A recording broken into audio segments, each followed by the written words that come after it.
अस्सलाम वालेकुम वरहमतुल्लाहि वबरकातुहू। उम्मीद करता हूँ सब लोग खैरियत से होंगे। सबसे पहले आप तमाम दोस्तों का शुक्रिया जो चैनल को सपोर्ट कर रहे हैं, वीडियोस को लाइक करते हैं, कमेंट करते हैं और अपने दोस्तों के साथ शेयर करते हैं। आप तमाम लोगों की मोहब्बतों से ही मैं रोज़ नई वीडियो लेके आने की कोशिश करता हूँ। आज इस वीडियो में मैं बताने जा रहा हूं कि अगर कोई बंदा प्रोफेशनल फॉरेक्स ट्रेडर बनना चाहता है तो उसको कौन कौन से जो स्टेप्स हैं वो फॉलो करना पड़ेंगे। सबसे पहली जो चीज़ है, इंसान को पता होना चाहिए कि फॉरेक्स ट्रेडिंग क्या होती है। फॉरेक्स ट्रेडिंग की अगर बात करें तो ये दो अल्फाज का मजमुआ है, उन दोनों अल्फाज को जोड़ के एक लफ्ज़ बनाया गया फॉरेक्स। ये पहला लफ्ज़ है फॉरेन और दूसरा लफ्ज़ है एक्सचेंज। फॉरेन और एक्सचेंज को मिला के फॉरेक्स का लफ्ज़ जो है वो बनाया गया। इसको एफएक्स से भी डिनोट करते हैं। आपने अक्सर देखा होगा लोग अपने नाम के आगे एफएक्स लिख देते हैं, उसका मतलब ये होता है कि ये फॉरेक्स करता है बंदा या फॉरेक्स प्रोफेशनल है। ठीक है, तो फॉरेन एक्सचेंज का मतलब ये है कि जो फॉरेन कंट्रीज़ की करेंसीज हैं, आपने एक मुल्क की करेंसी दूसरे मुल्क की करेंसी के साथ एक्सचेंज कर लेनी है। फ़र्ज़ किया आप यहाँ से अमेरिका जा रहे हैं तो वहाँ पे आपको स्पेंड करने के लिए, वहाँ पे आपको चीज़ें ख़रीदने के लिए, खाना खाने के लिए एक जो करेंसी देना पड़ेगी उनको, वो डॉलर है। वहाँ पे आप पीकेआर को यूज़ नहीं कर सकते। तो फिर आपने क्या करना है, डॉलर लेने के लिए आपको पीकेआर, अगर आप पाकिस्तान से हैं तो आपको पीकेआर देने पड़ेंगे, अगर आप इंडिया से हैं तो आपको इंडियन रुपीज़ देने पड़ेंगे, नेपाल से हैं तो आपको नेपाल की जो करेंसी होगी वो देनी पड़ेगी। तो सबसे पहले आप क्या करते हैं, यहाँ पे अपने किसी एक्सचेंजर के पास जाते हैं और उससे पीकेआर में अमाउंट देकर उससे डॉलर ले लेते हैं, क्योंकि आपको पता है वहाँ पे जाके सिर्फ डॉलर यूज़ कर सकते हैं हम। पीकेआर की जो करेंसी है वो हम यूज़ नहीं कर सकते, पाकिस्तानी करेंसी को हम यूज़ नहीं कर सकते। तो इस वजह से जो ऑफलाइन मार्केट्स हैं इनकी, वो हमारे बड़े सिटीज़ में ये एक्सचेंजर्स बैठते हैं, वहाँ पे आप जाके पीकेआर दें, उनसे डॉलर जो है वो आप परचेज़ कर सकते हैं। जो रेगुलेटेड एक्सचेंजर्स होते हैं वो बड़े शहरों में बैठते हैं। वैसे तो लोकल हर सिटी में जो है वो छोटे छोटे एक्सचेंजर बैठे होते हैं जो आपसे रियाल, दिरहम वगैरह या ये जो दूसरी करेंसीज हैं वो लेते रहते हैं। लेकिन जो रेगुलेटेड एक्सचेंजर्स होते हैं जो गवर्नमेंट को टैक्स देते हैं, तो वो बड़े शहरों में बैठे होते हैं। जो लोग अमेरिका से आते हैं तो उनके पास डॉलर्स होते हैं, तो उन्होंने डॉलर्स एक्सचेंज करवाने हैं, तो फिर वो उस एक्सचेंजर के पास जाते हैं, उसको डॉलर देते हैं और डॉलर के अगेंस्ट जो है वो पीकेआर में अमाउंट लेके वो पाकिस्तान में जो है वो हर जगह पे पीकेआर को जो है वो इस्तेमाल करते हैं। क्योंकि पाकिस्तान की करेंसी पाकिस्तानी रुपया है, पीकेआर है, तो पीकेआर ही यूज़ करना पड़ेगा, तो डॉलर्स को पहले पीकेआर में कन्वर्ट करवाना पड़ेगा। जो दूसरी टाइप है ये होगी फिजिकल टाइप, और जो दूसरी टाइप है वो है ऑनलाइन की। ऑनलाइन फॉरेक्स ट्रेडिंग जो है वो किस तरह से की जाती है, उसके भी दो वेज हैं। ठीक है, एक तो ये कि आप लोग पाकिस्तान से बाहर रहते हैं, वहाँ से अपनी रेमिटेंस भेजते हैं, डिफरेंट बैंक्स हैं उनकी, उनमें या ये वेस्टर्न यूनियन हो गई या रिया हो गई या इस तरह वायर ट्रांसफ़र।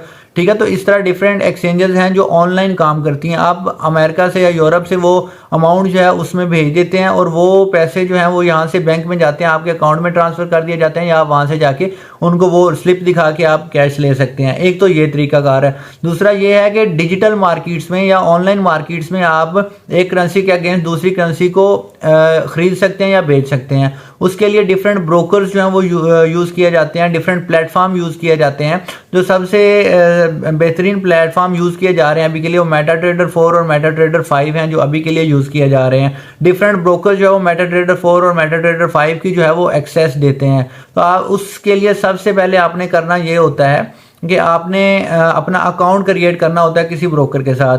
अब ब्रोकर किस तरह से चूज़ करना है, इस पे हम अलग से एक डिफरेंट वीडियो बना देंगे कि आपने कौन सा ब्रोकर किस तरह से यूज़ करना है। अगर आप पाकिस्तान में रहते हैं तो मैं आपको रिकमेंड करूंगा कि पाकिस्तान में बड़ी चीप मार्केटिंग कर रहे हैं, ऑक्टा एफएक्स, एक्सनेस, एफबीएस, इस तरह के कुछ ब्रोकर्स हैं जो पाकिस्तान में मार्केटिंग कर रहे हैं, जबकि वो पाकिस्तान से रेगुलेटेड नहीं है।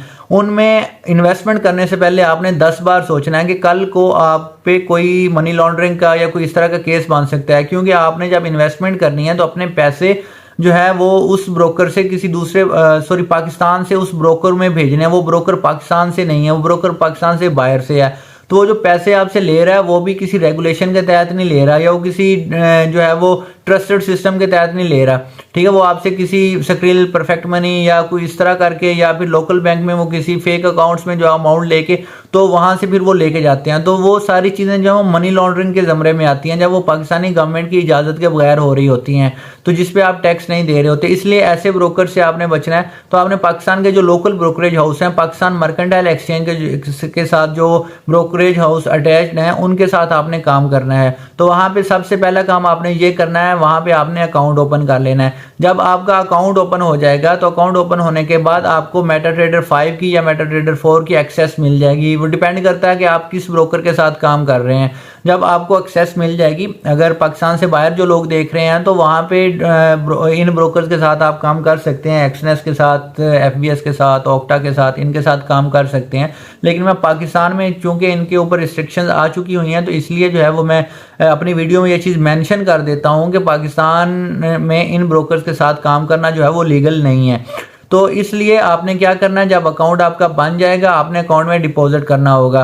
तो पाकिस्तान से बाहर हैं तो उसके लिए आप डिफरेंट मेथड्स अपने कार्ड्स को भी यूज़ कर सकते हैं। अगर पाकिस्तान में हैं तो यहाँ पे I think so Pakistan mercantile exchange में जो अकाउंट ओपन किया जाता है उसमें आपको चेक से डिपॉजिट करना पड़ता है। आप अपना चेक दे देते हैं, आपके अमाउंट अकाउंट में आ जाती है। अब जब अमाउंट आपके अकाउंट में आ गई, अब आपने ट्रेड ओपन करनी है।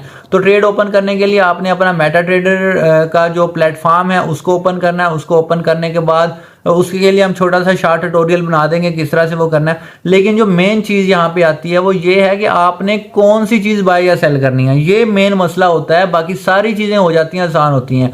यही मेन चीज़ होती है कि आपने कौन सी करेंसी लेनी है या कौन सी नहीं लेनी, ठीक है, कौन सी करेंसी किस टाइम पे लेनी है। तो इन चीज़ों के लिए फिर क्या करना पड़ता है आपको, आपने जो है ना एनालिसिस करना होता है मार्केट का। उसमें डिफरेंट चीज़ें हैं, 3 तरह के एनालिसिस जो है वो मार्केट में ज़्यादातर जो है वो किए जाते हैं। एक फंडामेंटल एनालिसिस होता है, सेंटीमेंटल एनालिसिस होता है और टेक्निकल एनालिसिस होता है। फंडामेंटल एनालिसिस से रिलेटेड भी काफ़ी सारी वीडियोस हमारे चैनल पे पड़ी हुई हैं, सेंटीमेंटल के हवाले से भी और टेक्निकल एनालिसिस के हवाले से भी। फंडामेंटल एनालिसिस जो है वो बताता है किसी चीज़ की क्वालिटी को कि ये चीज़ कैसी है, लेनी चाहिए नहीं लेनी चाहिए, लॉन्गर टर्म प्रोस्पेक्टिव में कैसी है, ठीक है। तो ये चीज़ें जो है ये बताती हैं फंडामेंटल एनालिसिस। और टेक्निकल एनालिसिस जो है वो बताता है जब आपने किसी चीज़ की क्वालिटी फाइंड कर ली कि आपने कौन सी चीज़ लेनी है, ये वाली चीज़ की क्वालिटी बहुत अच्छी है, तो फिर आपने अगले मरहले में ये डिसाइड करना होता है कि हमने ये चीज़ किस प्राइस पे लेनी है, हमें कब ये फ़ायदा दे सकती है, ठीक है, और कितनी जो है इसमें अगर हमारी साइड पे जाती है तो कहाँ तक जाएगी, हम कितना प्रॉफिट लेंगे इससे, अगर हमारे अगेंस्ट चलती है तो हम इसमें कितना लॉस बुक करेंगे। ये सारी चीज़ें कैलकुलेट करने के लिए, ये सारी चीज़ें देखने के लिए टेक्निकल एनालिसिस किए जाते हैं। टेक्निकल एनालिसिस करने के लिए ज़्यादातर हम चार्ट्स की मदद लेते हैं, कैंडलस्टिक चार्ट्स की मदद लेते हैं। टेक्निकल एनालिसिस किस तरह से किया जाएगा उसकी सारी वीडियोस जो हैं वो भी हमारे चैनल पे मौजूद हैं।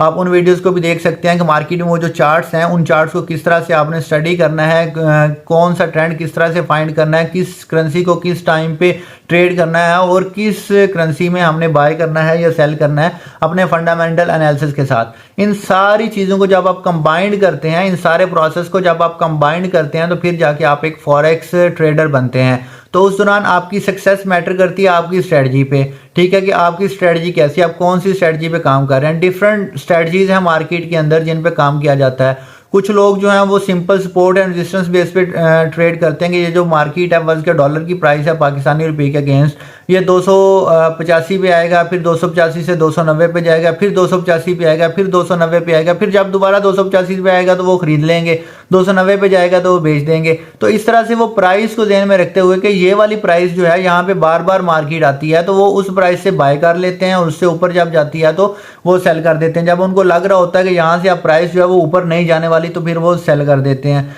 इसी तरह कुछ और स्ट्रेटजी, प्राइस एक्शन की स्ट्रेटजी है, पैटर्न्स को ट्रेड किया जाता है, ठीक है, फिबोनाची रिट्रेसमेंट्स को ट्रेड किया जाता है। उसके बाद स्मार्ट मनी का कॉन्सेप्ट है, वॉल्यूम एनालिसिस है मार्केट का, और डाइवर्जेंस की स्ट्रेटजीज हैं। इस तरह काफ़ी सारी स्ट्रेटजीज हैं जिनको मार्केट सारी स्ट्रेटजीज चलती हैं। ये डिपेंड करता है आपकी बिजनेस अप्रोच पे कि आपका बिजनेस माइंड कैसा है, आपकी अप्रोच कैसी है, आप रिस्क टू रिवार्ड कितना ले रहे हैं अपने ट्रेड्स का, मनी मैनेज जो है वो किस तरह से कर रहे हैं। अगर आप परफेक्ट मनी मैनेज करते हैं, आप बिजनेस माइंड के साथ आते हैं तो आप इस मार्केट के अंदर लॉस नहीं करेंगे। अगर आपका बिजनेस माइंड नहीं है, ट्रेड प्लान नहीं है, माइंडसेट क्लियर नहीं है, साइकोलॉजी क्लियर नहीं है, एजुकेशन क्लियर नहीं है, तो आप इसमें जो है वो लॉस जो है वो करेंगे, आप प्रॉफिट नहीं कर सकते।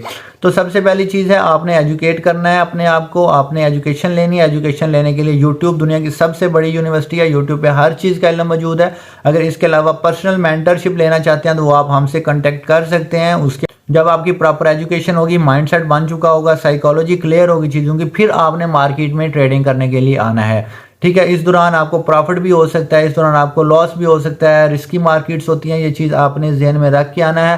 और ट्रेडिंग उन पैसों से करनी है जो पैसे आपके पास एक्स्ट्रा पड़े हों। यानी आपने सेविंग की हुई, आपके पास लाख, 2 लाख, 3 लाख, 5 लाख जितना भी एक्स्ट्रा पड़ा हुआ है, वो आपकी किचन मनी नहीं है, वो आपकी फीसें नहीं है, वो इस तरह करके पड़े हुए हैं जो आप किसी भी जगह पे इन्वेस्ट कर सकते हैं। तो उन अमाउंट से, उन पैसों से जो है ना आपने ट्रेडिंग करनी है। ये ना हो कि आपने अपने किचन का खर्चा, यार चलो मैं 5-4 दिन बाद किचन में घर में जो ग्रोसरी ले दूंगा तो 5 दिन जो है वो मैं ट्रेडिंग कर लेता हूँ। तो ऐसा बिल्कुल भी नहीं करना।